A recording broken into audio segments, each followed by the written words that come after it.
Hii ni zama ya mabadiliko ya kasi. Uvumbuzi wa sayansi na teknolojia unafanyika zaidi kuliko hapo kabla. Data kubwa, akili bandia, kompyuta ya mawingu. Wimbi la kidijitali linabadilisha dunia yetu kwa kasi isiyo na kifani. Hii pia ni zama iliyojaa changamoto. Mabadiliko ya hali ya hewa, upotezaji wa viumbe anuai, kuenea kwa hali ya jangwa na matukio mabaya ya hali ya hewa ya mara kwa mara yametoa tahadhari kwa binadamu.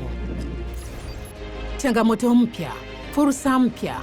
China na nchi zinazojenga pamoja ukanda mmoja njia moja zitafanya kazi bega kwa bega ili kwenda sambamba na kasi ya mageuzi na uvumbuzi.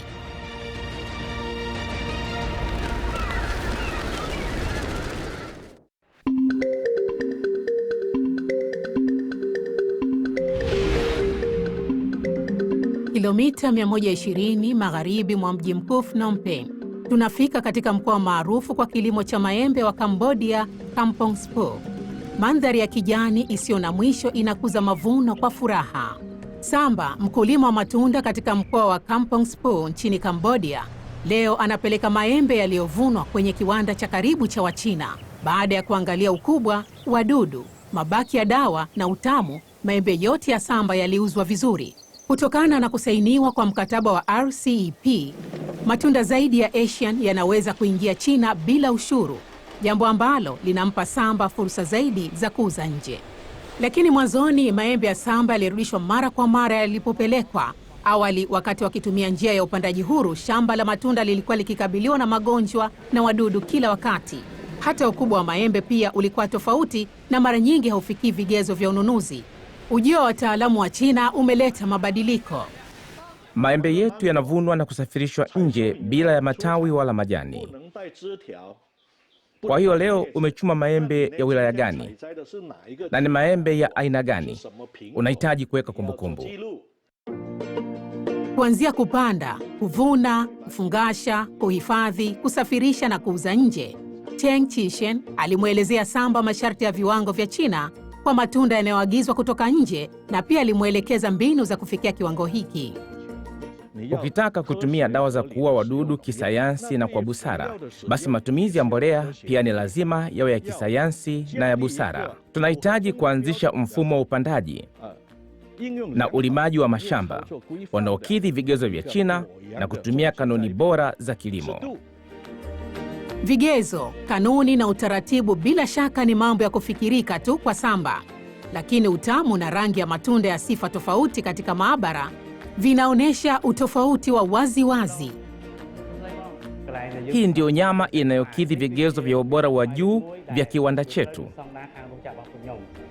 Unaweza kulinganisha nyama hizi mbili. Kweli, unaona ziko tofauti. Hili ndio embe lenye ubora wa juu katika kiwanda chetu. Samba alizidi kujiamini na kwenda kukarabati shamba la matunda. Chini ya usimamizi wa uzalishaji kwa kufuata vigezo, matunda yaliyokuwa yakisaidia familia zamani leo yamekuwa matunda ya kuleta utajiri. Bidhaa zetu zimetambuliwa na watu wengi zaidi, jambo ambalo linanifanya nijisikie furaha sana. Nina mipango ya kupanua eneo ninalopanda maembe. Mkoa wa Pailin katika mpaka wa kaskazini magharibi wa Cambodia pia ulileta mavuno mengi ya longan. Hili ni tunda la tatu la Cambodia kusafirishwa moja kwa moja hadi China baada ya ndizi na embe. Unaweza kuona kwamba tunda hili la longan linasafirishwa kwenda China. Wachina hakika watalipenda sana. Tuna mikataba mitatu. Mkataba wa biashara huria wa China na ASEAN. Kuna mkataba wa RCEP unaojumuisha nchi 15 wanachama, ukihusisha takriban watu bilioni 2. Pia kuna mkataba wa biashara huria wa China na Cambodia.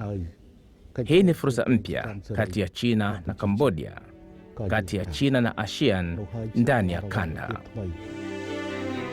Katika miaka 10 iliyopita, idadi ya matunda ya Asian yanayotengwa kwenye meza ya Wachina imeongezeka kutoka aina 53 hadi 73. Harufu nzuri ya matunda na mboga huunganisha watu wengi zaidi kwenye maisha bora. Wakati China inaendelea kufungua soko lake kwa Asian pia inachukua hatua ya kufungua milango yake kwa China.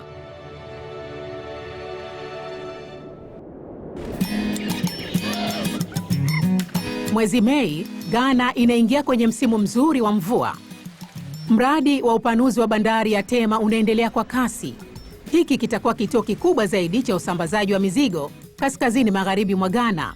Hata hivyo, ufukwe wa bahari ilipo bandari ya Tema pia ni eneo kubwa zaidi la kutagia kasa katika ghuba ya Guinea. Mradi huu ulianza mwaka 2016. Mwanzoni mwa kufanya mpango, baadhi ya watu walikuwa na wasiwasi kuwa ujenzi wa bandari ungesababisha kasa kupoteza makazi yao. Julai 2016, timu ya uhandisi wa bandari ya China ilikuja Ghana kupanua bandari ya Tema.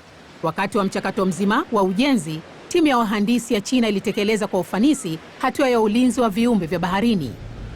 Nisaidie. Kazi kuu ya Yanfa ni kupiga doria kwenye ufukwe wa eneo la ujenzi. Wakati wowote yai la kasa linapopatikana, uzio unaoonekana huwekwa mahali hapo. Sogeza. Uwe makini. Yanfa ni mkurugenzi wa idara ya ulinzi wa mazingira na wajibu wa jamii ya mradi wa Ghana.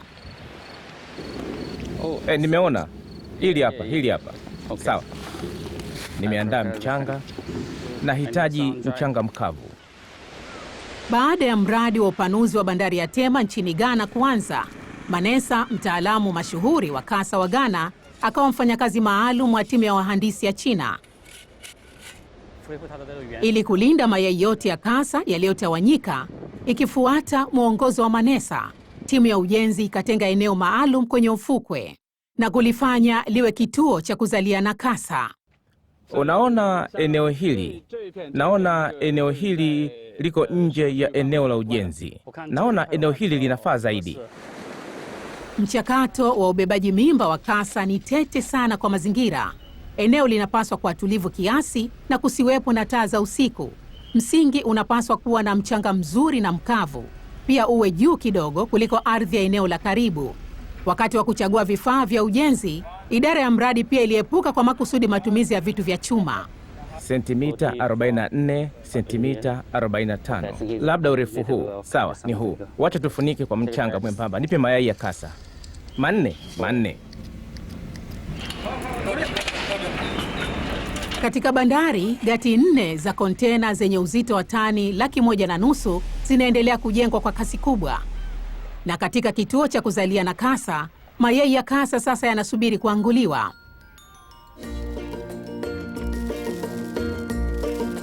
Baada ya siku 45 hadi 60, watoto wa kasa wametoka kwenye maganda yao. Katika kipindi cha ujenzi cha timu ya wahandisi ya China, zaidi ya kasa 17,000 walianguliwa hapa. Tuachie ili warudi baharini. Hawatapata shida? Ndiyo, hawawezi kupata shida. Hii ni mara ya kwanza kwa kasa wadogo kupata joto la maji ya bahari. Miongo kadhaa ijayo, watarudi hapa kuzaliana, kutaga mayai na mzunguko wa maisha utaendelea.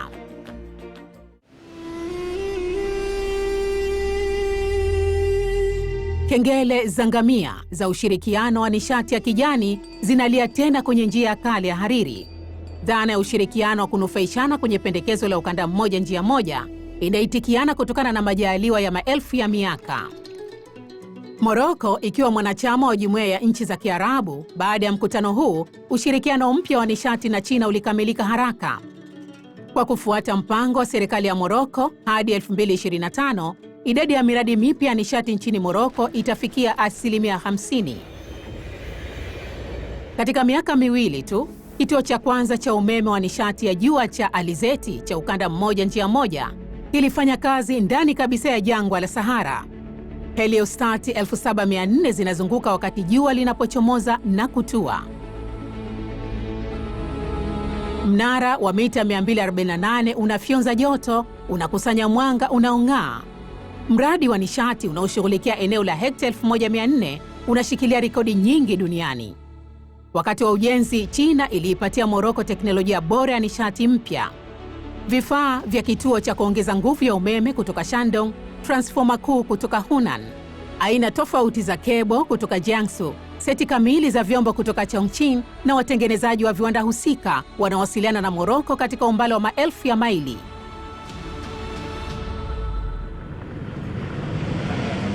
Changle kutoka ujenzi wa umeme wa Shandong alitumia miaka 7 akishuhudia mchakato mzima wa mradi huu kutoka mwanzo. Nilipoona mradi mzima ukijengwa polepole kutoka ardhi tupu tangu mwanzoni, nilihisi kuwa uwepo wangu ni muhimu sana. Ujenzi wa vituo vya Noor 2 na 3 vya umeme wa joto ulikamilika mwaka 2018. Kutokana na mazingira magumu ya uendeshaji, baada ya kuwasilisha, timu ya Wachina ilibakisha wafanyakazi wa uendeshaji na matengenezo. Changle ni mmoja wao. Nini kimetokea? Hali joto ni juu sana na kiyoyozi kifanyi kazi. Sijui nini kinaendelea. Nitachukua mtu kwenda kuangalia na mimi. Unaweza kwenda na mimi kwenye paa ili kunisaidia kuangalia mashine za kiyoyozi? Sawa. Sawa. Mradi unahitaji sana mwanga na joto. Lakini kwa vifaa vya umeme, mwanga na joto ni hatari sana. Ni lazima tudumisha hali joto na unyevu katika maeneo haya ndani ya kiwango cha kawaida na cha kuridhisha. Kuna wastani wa saa 3,000 za jua hapa kwa mwaka mzima.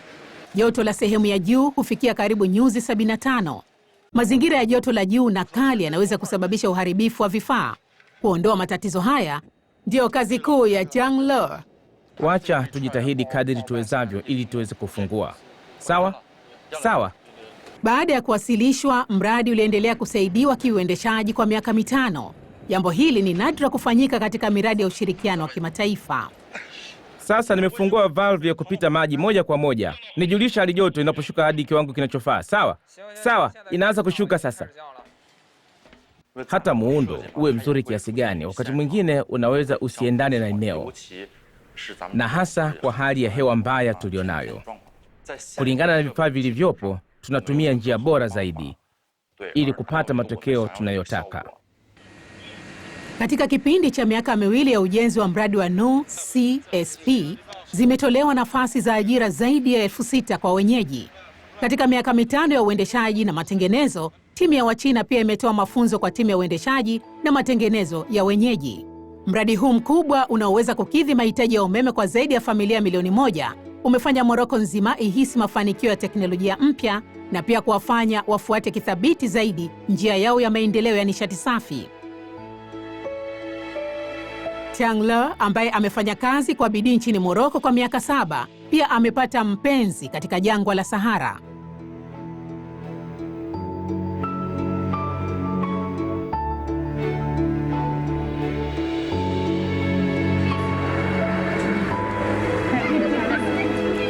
Nina hakika kwamba yeye ni mtu anayenifaa zaidi katika maisha yangu. Yeye ni shujaa wangu. Timu ya China itaondoka Moroko mwishoni mwa mwaka huu. Wakiwa njiani kurudi China, watapitia Hami, Xinjiang. Huko, mradi mkubwa wa umeme wa nishati ya jua unajengwa. Wasanifu wake, bahati nzuri, na wafanyakazi wa kiufundi waliohusika katika mradi wa Noor huko Moroko. Kwa wao, huu ni uwanja mwingine wa majaribio ya kiufundi. Uzoefu uliokusanywa hatimaye utarejeshwa katika miradi ya ufuatiliaji ya nchi zinazoshiriki pendekezo la ukanda mmoja njia moja. Kama sehemu ya dhana ya ustaarabu wa ekolojia wa China, pendekezo la ukanda mmoja njia moja linaazimia kufanya njia ziwe za kijani kadiri iwezekanavyo tangu mwanzo. Lakini sasa azma hii imeimarishwa zaidi, kwa sababu sio tu kufanya ukanda mmoja njia moja kuwa wa kijani, bali ni kufanya uchangie katika ajenda ya kijani ya dunia nzima, ikiwemo kwenye hali ya hewa na mazingira ya asili. Maji maangavu na milima ya kijani ina thamani kama dhahabu na fedha. Na baada ya hapo, tunaona China imeingia katika mkondo mpya wa maendeleo. Sio tu ukuaji wa uchafuzi wa mazingira, bali pia ukuaji wa kijani na pia ukuaji wa ubora wa juu. Naamini kwamba pendekezo la kijani la ukanda mmoja njia moja linaweza kuwa moja ya njia za muhimu zaidi au hata njia ya kipekee ya maendeleo duniani katika siku za baadaye. Katika miaka 10 iliyopita, China na nchi 31 waanzilishi wenza zilizindua mpango wa ushirikiano wa maendeleo ya kijani wa ukanda mmoja njia moja, na zaidi ya washirika 150 katika nchi zaidi ya 40 walianzisha muungano wa kimataifa wa maendeleo ya kijani kwenye mpango wa ukanda mmoja njia moja. na pia kupendekeza lengo kuu la kuunda muundo wa maendeleo ya kijani wa ukanda mmoja njia moja ifikapo 2030. Bangkok, jiji linalokabiliwa na msongamano mkubwa. Kiasi kikubwa cha moshi wa magari ndio chanzo kikuu cha uchafuzi wa hewa mjini. Tanati mwenye umri wa miaka 56 ni dereva wa kupokea oda mtandaoni hapa Bangkok kwa zaidi ya miaka miwili. Mwishoni mwa mwaka jana aliona gari za umeme zikiokoa mafuta yao na gharama kuwa ya chini. Alibadilisha gari lake la mafuta kwa gari hili la umeme la chapa ya China. Tanati ameridhika sana kwamba gari ya nishati mpya huokoa pesa na ni rafiki kwa mazingira. Nimekuwa nikifanya utafiti kwa takribani miaka miwili. Kabla ya kununua gari la umeme la China, nimelinganisha utendaji, teknolojia na kiwango cha kuokoa nishati, uzalishaji wa moshi na mambo mengine. Mwishowe nikaona bei ya magari ya umeme ya China inafaa sana na yanafaa zaidi, hasa kwa kubeba na kushusha abiria. Kuanzia mwaka 2023, sekta ya utalii ya Thailand ilianza kufufuka kwa kasi kubwa. Tanati anapanga kuchangamkia fursa hiyo kwa kununua gari jipya ili kukodisha kwa safari za watalii na kuendelea kupanua biashara. Thailand inakuwa kituo kikubwa kwa magari ya nishati mpya ya China kwenda ng'ambo. Kusainiwa kwa RCEP kutaleta mazingira ya uwekezaji yaliyo wazi zaidi na ya kirahisi zaidi. Hivi sasa kuna makampuni 4 ya China yaliyowekeza nchini Thailand. Kiasi hicho kinazidi yuani bilioni 15. Kampuni nyingi zaidi zimetangaza mipango ya kuingia katika soko la Thailand. Wakati wa utekelezaji kamili wa RCEP mwaka 2003, ushuru wa vipuri kutoka China utapunguzwa. Sera ya mgao wa faida inayohimizwa chini ya pendekezo la ukanda moja njia moja imeongeza imani ya uwekezaji na ushindani wa soko wa kampuni zetu. Makampuni ya China yanaongeza uwekezaji. Thailand, ambayo inafuatilia mabadiliko ya nishati, pia inaboresha mazingira yake ya uwekezaji, kuanzia motisha ya kodi hadi ruzuku ya ununuzi wa gari na fedha za motisha ya uwekezaji. Sera mfululizo zinazounga mkono zimeanzishwa. Makampuni ya magari ya China yametambuliwa na pande zote kama vinara wa kimataifa katika magari ya umeme. Ukuzaji wa magari ya umeme pia ni lengo muhimu la ujenzi nchini Thailand.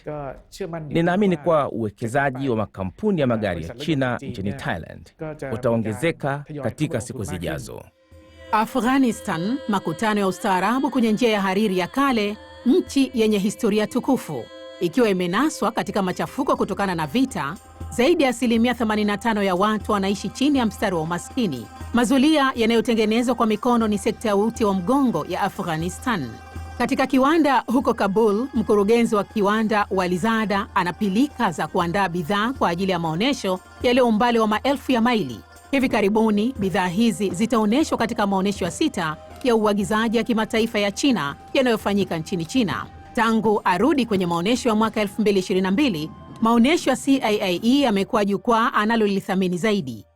Tunapanga kushiriki tena kwenye maonyesho ya CIIE kwa 100% kwa sababu tumepata matokeo mazuri sana hapo awali. Tumepokea oda mpya kulingana na mahitaji mapya, tumetengeneza muundo mpya, tumetengeneza bidhaa mpya na kufanyia utafiti mbinu mpya. Kila mtu katika kiwanda anatazamia bidhaa hizi za kupendeza zitawaletea oda nyingi zaidi katika maonyesho ya CIIE. Shanghai iko umbali wa zaidi ya kilomita 5,000 kutoka Kabul. Kama Walizada, Fan Hui pia anashughulika na maandalizi ya maonyesho ya CIIE. Akiwa msimamizi wa kuandikisha kwenye maonyesho, amepoteza hesabu ya mara ngapi amekuwa kwenye safari za kikazi mwaka huu. Juhudi zetu za jumla za kuandikisha zimeimarishwa. Udhihirisho mkubwa ni kwamba tumeongeza juhudi zetu za kwenda kimataifa na kuvutia maonyesho. Hadi sasa tumepanga zaidi ya vikundi 12 kutembelea ng'ambo. CIIE yanayofanyika kila Novemba ni maonyesho ya kwanza ya ngazi ya kitaifa duniani yenye mada ya kuagiza. Yanajenga daraja kwa bidhaa za kimataifa kuingia China na pia kufungua dirisha kwa watu wa China kufanya manunuzi kote duniani bila kuondoka nyumbani. Tukio hili kubwa lililotokana na mpango wa ukanda mmoja njia moja halijapuuza idadi kubwa ya nchi ambazo hazijaendelea. Vibanda vya bure hutolewa kila mwaka ili kuwasaidia kuingia China na kwenda kimataifa. Kwa sababu ya vita, kiwanda cha mazulia cha Walizada kiliporomoka kwa miaka kadhaa. Alilazimika kuhangaika kutafuta riziki ya wafanyakazi zaidi ya 100.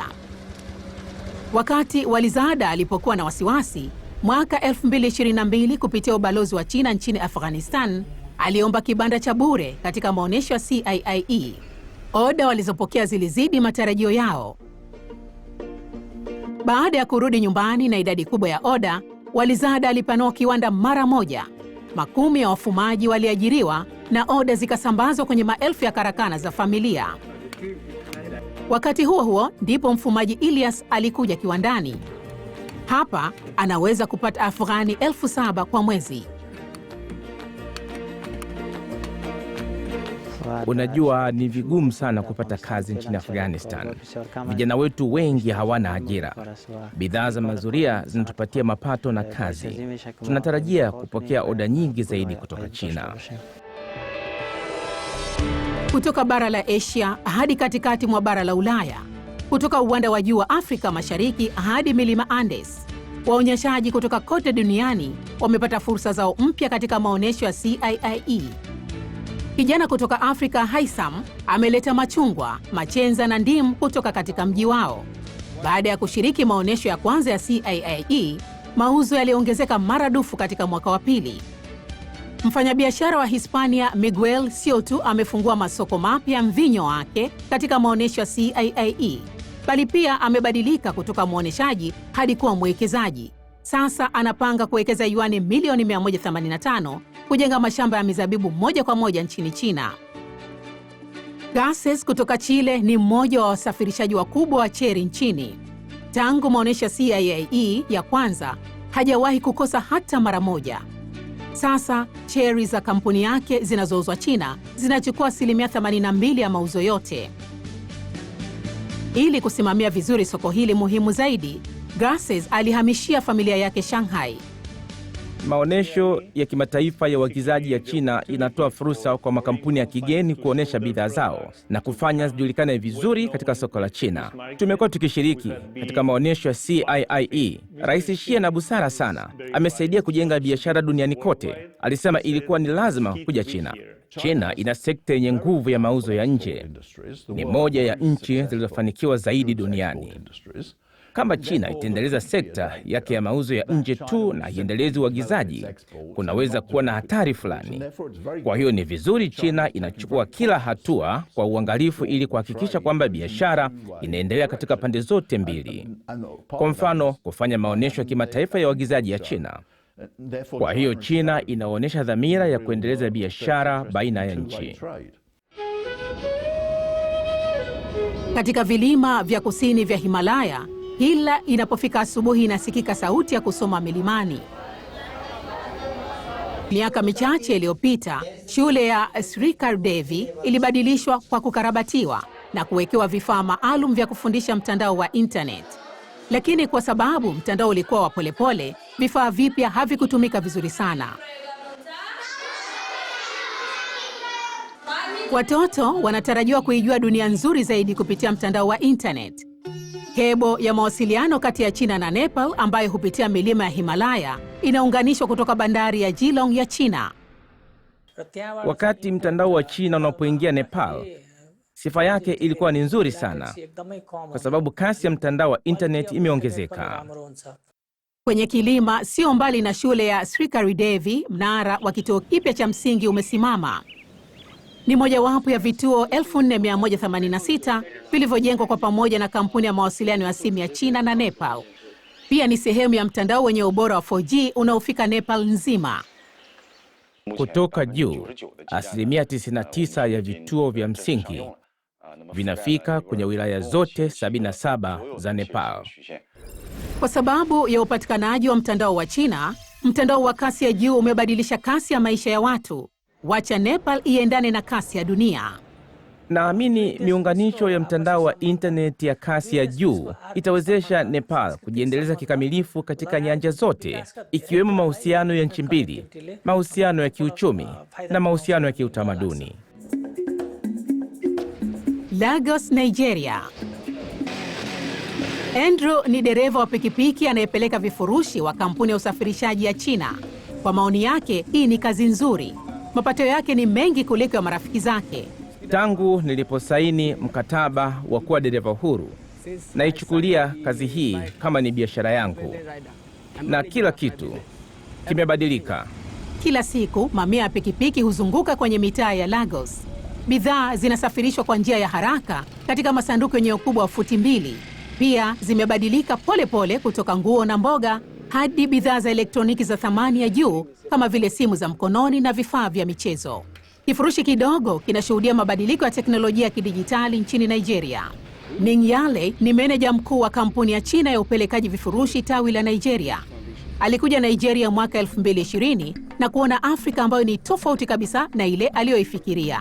Idadi ya watumiaji wa mtandao hapa inaongezeka kwa kasi. Biashara na China pia imeshamiri sana. Hata hivyo, maendeleo ya vifaa nchini hayaendani na kasi ya ukuaji wa biashara ya mtandaoni ya kuvuka mpaka. Kuna soko kubwa katikati. Kwa hiyo tunapoingia tunagundua kuwa mahitaji ni makubwa sana. Kwa wakati huu makampuni yanahitaji kuja na kuingia katika soko hili. Mwanzoni, timu ya wajasiriamali wa kampuni hii ya upelekaji vifurushi ya China ilikuwa chini ya watu 10, lakini karibu kila mmoja ana uzoefu wa miaka mingi ya kufanya kazi katika makampuni ya ndani ya kupeleka vifurushi. Wanapanga kunakili kielelezo pevu cha maendeleo ya vifaa vya China ndani ya nchi hiyo. Kabla tujafika maeneo ya ndani ya nchi, waliwezaji kupeleka vifurushi? Walitumia makapeni kuandika majina kwenye maboksi kama vile Junction, Lisi na nambari za simu. Kisha wakapeleka kwa basi.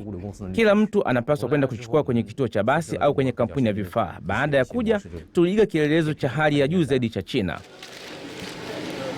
Nyuma ya risiti ndogo ya upelekaji vifurushi kuna ujenzi wa mfumo wa vifaa vya kisasa vya kidijitali.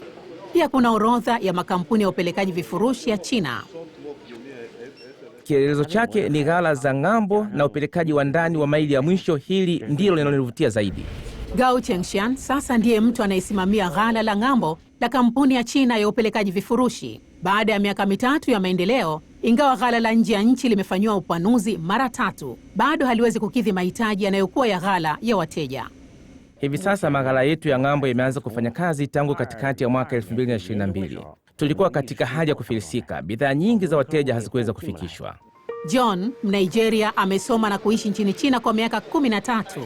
Katika kipindi hiki, yeye na Gao Chengxian wamekuwa marafiki wakubwa. Jina lake nani? Crybin. Yes. It's because of after that problem last time. John, ambaye alirejea Nigeria miaka 2 iliyopita, alialikwa na Gao Chengxian kuwa meneja wa ghala la ng'ambo la kampuni hii ya China ya upelekaji vifurushi. Kadiri muda ulivyosonga, tukaanza kuelewa kazi vizuri zaidi na kujua jinsi ya kufanya kampuni iendeshwe vizuri. Kadiri tunavyojifunza zaidi kuhusu kazi hiyo, ndivyo unavyohisi kuridhika zaidi na kazi hiyo. Sasa miaka 3 baadaye, ghala la kampuni ya ng'ambo na timu ya operesheni za upelekaji vifurushi imezidi watu 1000.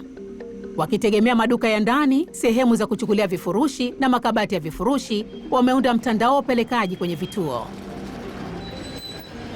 Nitaendelea kufanya kazi katika kampuni ya upelekaji vifurushi na kuichukulia kazi hii kama taaluma yangu na kunufaika nayo. Uzoefu wa kidijitali kutoka China uliipatia Nigeria mkanda wa kwanza wa kusafirisha mizigo, mashine ya kwanza ya kuskani na mfumo wa kwanza wa huduma ya simu ulizinduliwa. Watu wanaweza kutumia simu zao za mkononi kuangalia mahali kilipo kifurushi chao na muda wa kupokea. Muda wa kufanya manunuzi mtandaoni sasa umefupishwa kutoka miezi 6 hadi siku 6.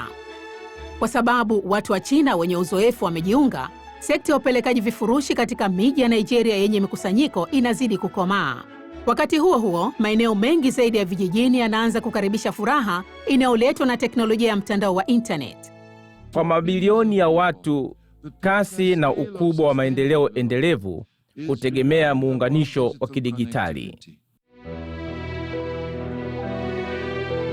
Njia ya hariri ya kidijitali sio tu imevuka milima Himalaya, pia imewezesha nchi zinazounda ukanda mmoja njia moja kufikia muunganisho bora.